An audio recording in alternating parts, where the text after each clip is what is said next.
Shadow People, a DPT trip report posted by Morning Glory Sea to earwid.org, April 18th, 2003. October 2001, 30 milligrams of DPT.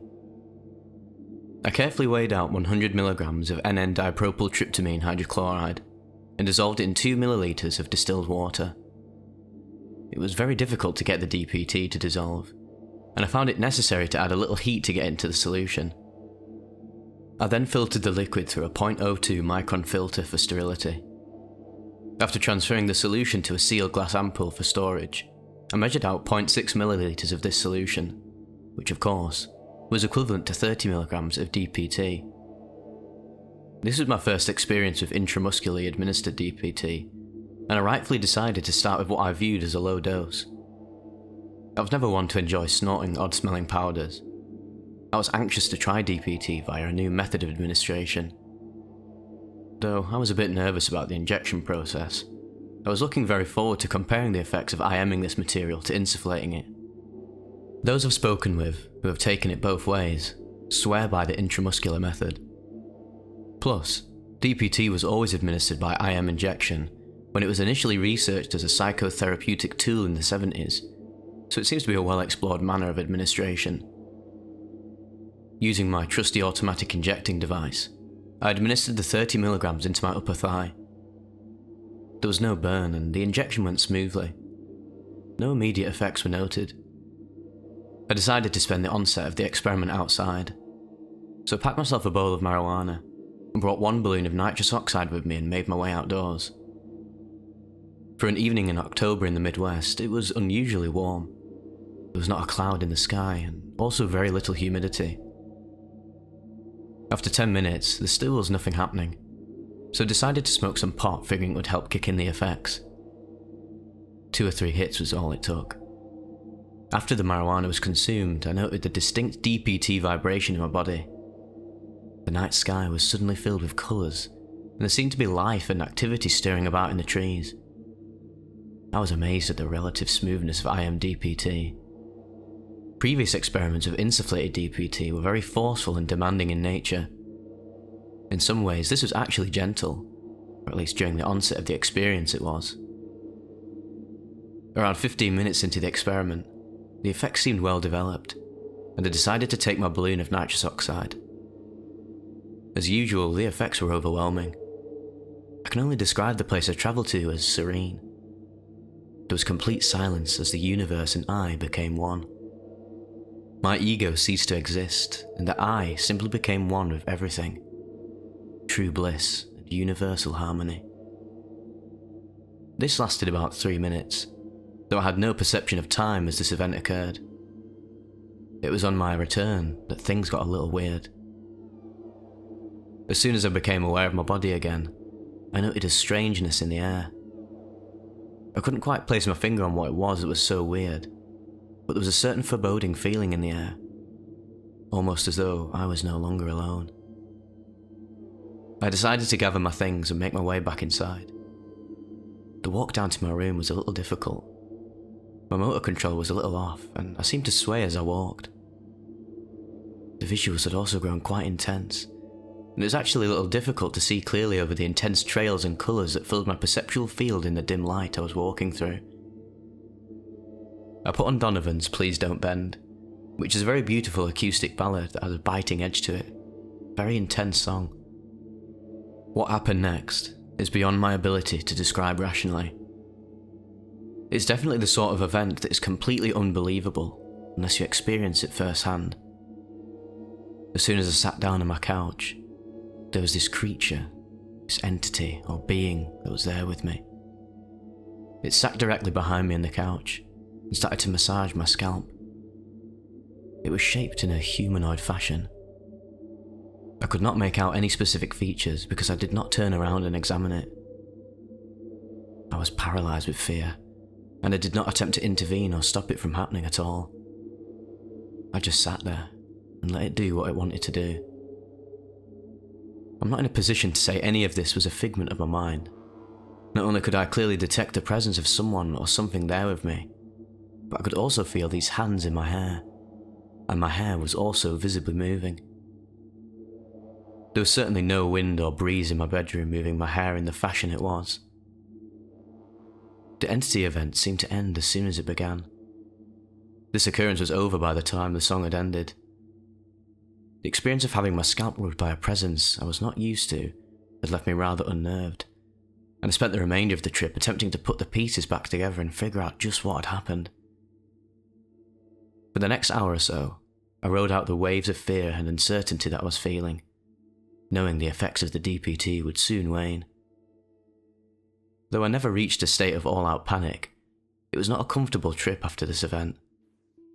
I did not expect to have entity contact from a mere 30 milligrams of DPT, and I suppose I was in a bit of a shock from the whole thing.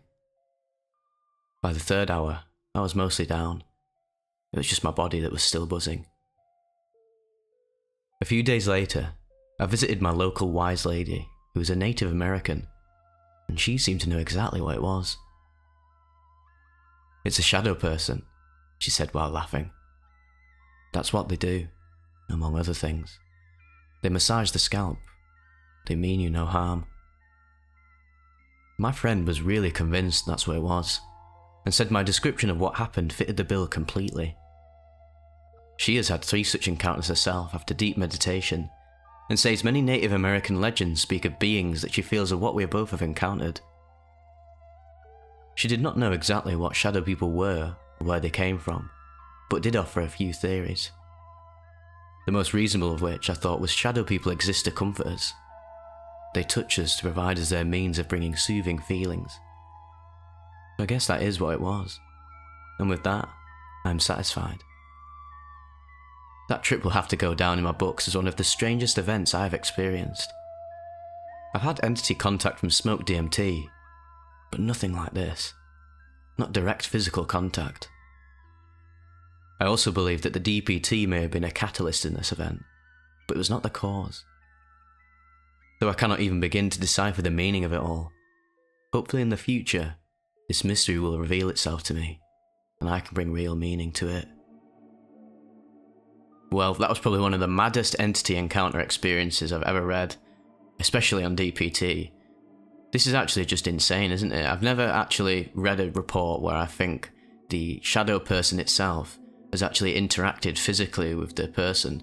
I've read a few Datura trip reports and DPH trip reports where there is a physical contact. I believe one of the ones that Tales from the Trip shared was one where they literally had sex with a shadow person and felt the exact physical sensations of doing so, which is probably the most insane shadow person encounter I've ever read.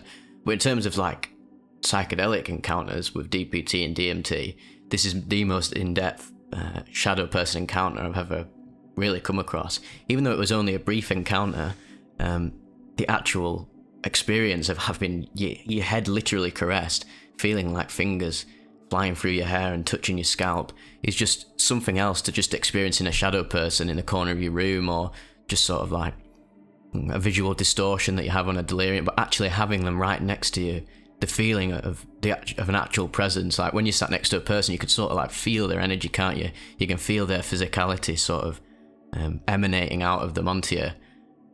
Having that in an actual hallucination is just next level. And again, whether these beings are actually infiltrating your realm of existence, the human realm, or if you're like merging with their sort of domain that they inhabit, is another story. But let's take it from the angle that they are a projection of the mind. It shows just how incredible the mind is at forming these actual physical appearances. Even if they are hallucinations can run so deep to the point where you can actually literally feel physical sensations.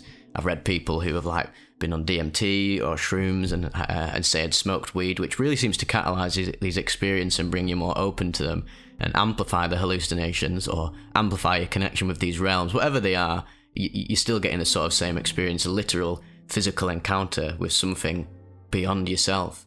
Whether it could be beyond yourself, or are you projecting this sense of other to experience something beyond yourself? And you can go at any angle, but either way, what actually is happening is you're having a physical sensation that is brought on by the use of an altered substance.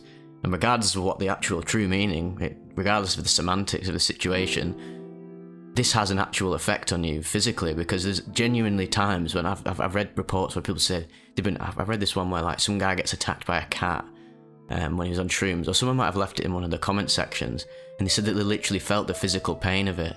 And then I've also read another one, I think it's the alien abduction on DPH trip report, where they had this feeling of being basically dissected by an alien, and they actually genuinely had like a physical scar on their chest the day after, and felt the actual pain of the experience. It's almost like, I mean, if you want to get proper woo-woo with this and get really out there, that the extent of consciousness's imagination for hallucinating an experience can go so deep and so real to almost reflect the actual physical realm of, like, say in the physical realm, if you get scratched by a cat, you will have a mark on it, on where they scratched you, and you'll feel that sensation. And it's like, if you go that deep into sort of the altered states, that it literally can sort of transfer, the hallucination can literally become a physical thing. It really is quite insane to think about. I love sharing DPT trip reports. I want to keep doing more of them because it is one of the most fascinating psychedelics. It's interesting how it can be very varied, because some people have vouched for it for being like one of the most effective ways of experiencing sort of God consciousness, source, universal love, etc. But they also sort of has like this sinister aspect in a sense that's sort of unpredictable. Although obviously, yeah, it's all relative, and I think for the most people, if they went into it, I'd say possibly the fact that he IM'd it, maybe it was almost too intense, and the weed was probably maybe not a good idea. That can also incorporate an element of strangeness into the experience and can make things quite unexpected, as weed can do in a lot of psychedelic experiences. It sort of can be a 50-50 for a lot of people. It's a bit like a loaded gun. Sometimes it's going to amplify your experience in the most positive, transformative way, and then other times it can sort of tamper with it and induce an element of paranoia, which, if you're in that sort of state where you're literally hallucinating physical beings, that can take things into a sort of creepy little angle, whereas maybe if you were just purely on the DPT, you might not have reacted to it in a bad way. Although, having said that, the actual thing that he took away from this experience was that the shadow people weren't there to harass him in any sense. They were there to sort of comfort him, a bit like sort of the machine elves of DMT, where sometimes people interpret them as sort of being these malicious Machiavellian things, and other times people just see them as being these friendly little gnome characters that just want to be a buddy. So yeah, it always is relative, and it depends on your interpretation and the energy you go into the experience with, and how you perceive what's going on, because again, your consciousness is sort of generating it in a sense. So whatever you bring into the experience in your subconscious is going to reflect in the trip, and you could interpret a positive thing as being a negative thing, or vice versa. It just shows how relative and subjective these experiences really are. Yep, hope you enjoyed this one. Let me know if you want to hear more DPT trip reports, and I'd like to cover more entity related encounters. I might do a compilation of just pure entity encounters on psychedelics and other psychoactive substances, because I know people find them really engaging, and I do as well, because they're just possibly one of the most intriguing aspects of the altered state experience. I mean, I can't even imagine experiencing anything like this. It would definitely wig me out big time, especially if I was blazed out my nut. But maybe if you're just on the DPT and you had that experience of universal love like he had, and then you had this creature being there with you, maybe you wouldn't have interpreted it in such a way. But either way, no matter how you interpret it, it's the integration process and how you perceive the trip after you've come out of it that really matters, sort of. And thankfully this guy, thanks to our Native American friend, was able to take away something positive and meaningful from the experience. So yeah, big ups my mate, and I'll see you guys in the next one.